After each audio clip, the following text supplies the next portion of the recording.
एक बार फिर से आज के पाठ में आपका स्वागत है। देखिए, आज का पाठ है काल, जो व्याकरण भाग से है। तो काल के पहले भाग यानी भूतकाल को हमने जान लिया है पहले के पाठ में। अब हम काल का दूसरा भाग वर्तमान काल को जानते हैं। देखिए, काल के भेद, काल के 3 भेद है। काल के कितने भेद है? काल के 3 भेद है। पहले पाठ में हमने इसे जान लिया है। पहला होता है भूतकाल, दूसरा है वर्तमान काल और तीसरा है भविष्यत काल। तो इसमें हमने भूतकाल का अध्ययन कर लिया है। अब हम वर्तमान काल का अध्ययन करेंगे। देखिए, वर्तमान काल, वर्तमान काल किसे कहते हैं? वर्तमान काल किसे कहते हैं? देखिए, क्रिया के जिस रूप से कार्य के वर्तमान समय में होने का पता चलता है उसे वर्तमान काल कहते हैं। क्रिया के जिस रूप से कोई कार्य वर्तमान समय में होने का हमें पता चलता है तो उसे क्या कहते हैं? वर्तमान काल कहते हैं, है ना। जैसे देखिए, उदाहरण देखिए, पिताजी अखबार पढ़ रहे हैं। पिताजी अखबार यानी दिन पत्रिका पढ़ रहे हैं, है ना। कार्य वर्तमान समय में जारी है। चिड़िया उड़ रही है, चिड़िया उड़ रही है यानी वर्तमान समय में कार्य जारी है। फिर से एक बार देख लेते हैं, है ना। वर्तमान समय में होने का पता चले, कोई कार्य वर्तमान समय में होने का पता चले तो उसे क्या कहते हैं? वर्तमान काल कहते हैं। अब देखते हैं कि वर्तमान काल के भेद। वर्तमान काल के भेद, देखिए, वर्तमान काल के 3 भेद है। वर्तमान काल के कितने भेद है? वर्तमान काल के 3 भेद है ना। वर्तमान काल के कितने भेद है?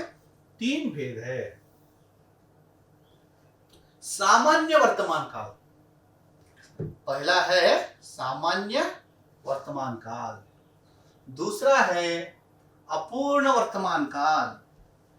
सामान्य वर्तमान काल, अपूर्ण वर्तमान काल और तीसरा है संदिग्ध वर्तमान काल। तीसरा कौन सा है? संदिग्ध वर्तमान काल।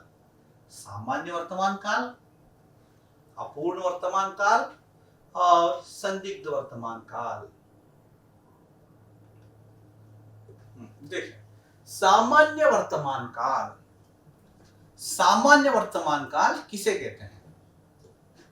क्रिया के जिस रूप से वर्तमान काल में कार्य का होना या करना सामान्य रूप में पाया जाता है, परंतु क्रिया का कोई ठीक समय निश्चित न हो, उसे सामान्य वर्तमान काल कहते हैं। क्या कहते हैं? देखिए, वर्तमान काल में कार्य का होना या करना सामान्य रूप में पाया जाता है। वर्तमान काल में कार्य का होना या करना सामान्य रूप में तो पाया जाता है, लेकिन उसका ठीक समय निश्चित न हो, उसके ठीक समय का पता नहीं चलता है ना। वर्तमान समय में तो कार्य आरंभ हो चुका है, आरंभ चल रहा है, हो रहा है, लेकिन उसका ठीक समय निश्चित न हो तो उसे सामान्य वर्तमान काल कहते हैं। उसे क्या कहते हैं? सामान्य वर्तमान काल कहते हैं। देखिए, जैसे वह घर जाता है। वह घर जाता है, कब जाता है पता नहीं है, समय का कोई पता नहीं है ना। गाय घास चरती है। गाय कब तक घास चरती है उसका भी पता नहीं है। कोई ठीक समय निश्चित नहीं है। गाय घास चरती है। वह लड़का पढ़ता है। वह लड़का पढ़ता है। वे काम करते हैं। वे काम करते हैं। शुभंकर सुबह शाम प्रार्थना करता है। शुभंकर क्या करता है? शुभंकर सुबह शाम प्रार्थना करता है ना। इन सभी उदाहरण में हम क्या देखते हैं कि वर्तमान समय में कार्य तो हो रहा है, है ना। लेकिन ठीक समय निश्चित न हो, लेकिन हमें क्या पता नहीं हो रहा है, उसका कोई ठीक समय हमें निश्चित रूप से पता नहीं चल रहा है। इसलिए इसे क्या कहते हैं, सामान्य वर्तमान काल कहते हैं। अब वर्तमान काल का दूसरा भेद है अपूर्ण वर्तमान काल। इसका दूसरा भेद है अपूर्ण वर्तमान काल। देखिए, अपूर्ण वर्तमान काल किसे कहते हैं, क्रिया के जिस रूप से यह पता चले कि कार्य वर्तमान काल में शुरू हो गया है और अभी जारी है, उसे अपूर्ण वर्तमान काल कहते हैं। यानी वर्तमान काल में कार्य शुरू हो गया है और अभी जारी है, अब भी हो गया है, जारी है, तो उसे क्या कहते हैं, अपूर्ण वर्तमान काल कहते हैं, है ना। देखिए, कपिल खिलौने से खेल रहा है। कपिल क्या कर रहा है, खिलौने से खेल रहा है।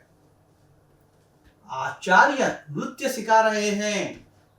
आचार्य क्या कर रहे हैं, नृत्य सिखा रहे हैं।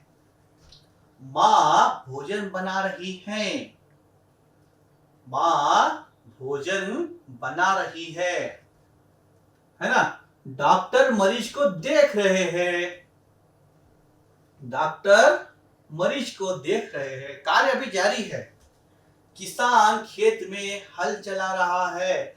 इन सभी उदाहरणों में वर्तमान काल में क्या है, कार्य जारी है ना। लेकिन कार्य अभी जारी है, अभी उसका कार्य करने का समाप्त नहीं हुआ है ना। आचार्य सिखा रहे हैं, डॉक्टर देख रहे हैं, है ना, बच्चा खेल रहा है, माँ भोजन बना रही है, किसान खेत में हल चला, कार्य अभी जारी है। तो वर्तमान समय में कार्य अगर जारी हो, उसे क्या कहते हैं, अपूर्ण वर्तमान काल कहते हैं। अब देखिए, वर्तमान काल का तीसरा भेद संदिग्ध वर्तमान काल। संदिग्ध वर्तमान काल किसे कहते हैं, क्रिया के जिस रूप से कार्य के वर्तमान काल में होने या करने में संदेह का बोध हो, उसे संदिग्ध वर्तमान काल कहते हैं। देखिए, वर्तमान काल में कार्य के होने या करने में संदेह का बोध हो, संदेह का बोध हो, तो उसे क्या कहते हैं, संदिग्ध वर्तमान काल कहते हैं। वर्तमान काल में जो कार्य होता है उसमें संदेह का बोध हो, तो उसे संदिग्ध वर्तमान काल कहते हैं। सिंपल है ना, बहुत ही आसान है। देखिए, जैसे अध्यापक महोदय आते होंगे, संदेह आते हैं या नहीं आते हैं पता नहीं है, लेकिन आते होंगे, यानी संदेह प्रकट होता है। वर्तमान काल में इस कार्य में क्या होता है, संदेह प्रकट होता है, इसलिए इन्हें क्या कहते हैं, संदिग्ध वर्तमान काल कहते हैं। तुम्हारे पिताजी घर पहुंचते होंगे। तुम्हारे पिताजी यानी आपके पिताजी घर पहुंचते होंगे, है ना। बच्चा रो रहा होगा। चौथा है, वह घर जाती होगी। वह घर जाती होगी। लड़के स्कूल जाते होंगे। लड़के स्कूल जाते होंगे। यानी सभी जगह संदेह प्रकट हो चुका है। वर्तमान काल के इन वाक्यों में क्या हुआ है, वर्तमान काल के सभी कार्यों में संदेह प्रकट हुआ है, इसलिए क्या कहते हैं, इसे संदिग्ध वर्तमान काल कहते हैं। वर्तमान काल में कार्य वर्तमान काल में होने या करने में संदेह का बोध हो, उन्हें क्या कहते हैं, संदिग्ध वर्तमान काल कहते हैं। तो आज का पाठ यहाँ पर समाप्त होता है।